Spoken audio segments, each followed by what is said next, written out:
Oh my God. Now listen to this story. They are agents of darkness that are structured, or they are put to manage a certain territory. Within a space that you stay, they are authorities. My God.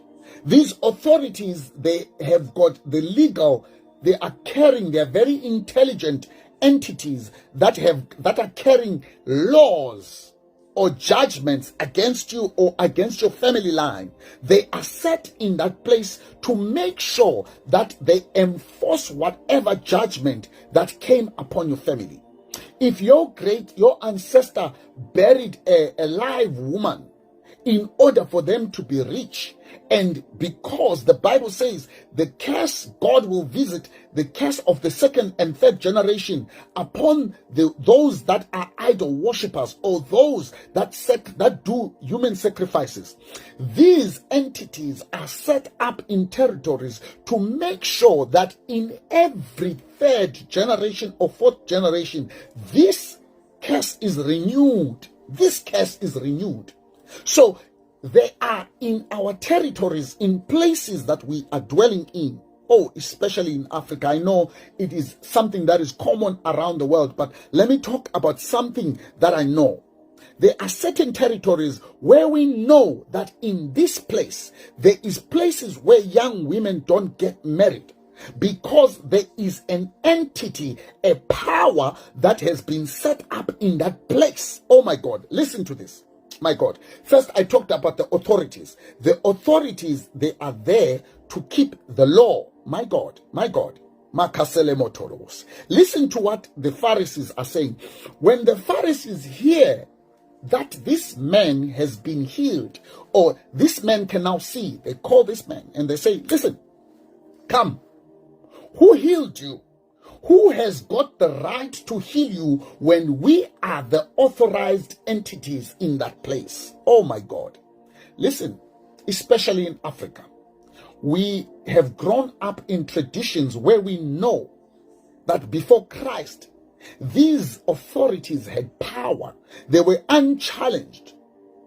And thank God there was a more powerful entity than them that came into the territory. Yes, we may look at how they came in.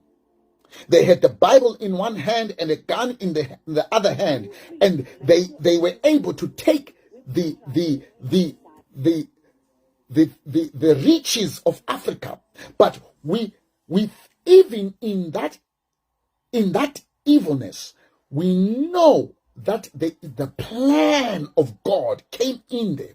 We might not understand. I don't have the brains or the mental capacity to be able to defend and say this was right and wrong. But all I choose to do is I choose to believe that this was in His will, in the right time, in the fullness of time. The gospel came. How it came, by who it came, is not important. What is important is that it came in the fullness of time. Oh, makalabo shetelebosa.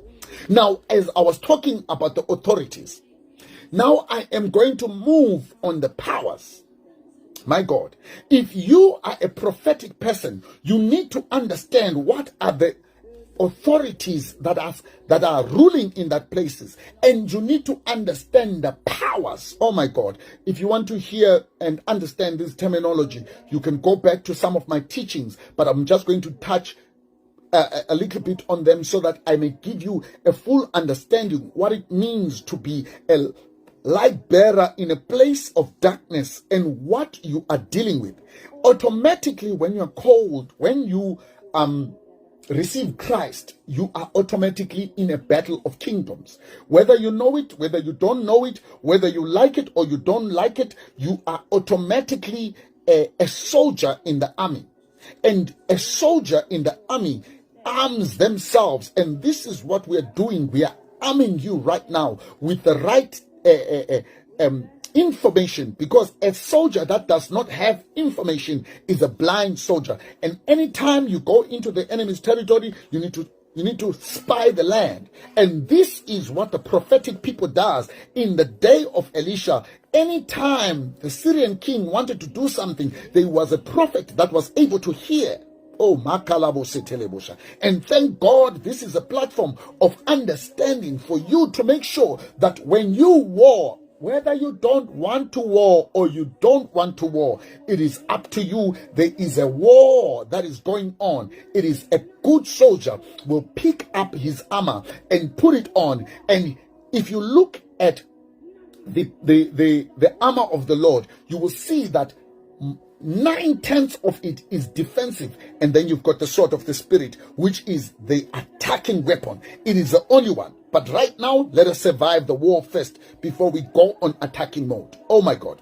So the authorities of the land, you need to understand what is the text, what binds the area, what law did the area break. In order for you to be a light bearer, you need to understand what binds the area. My God. Number 2, it is the powers.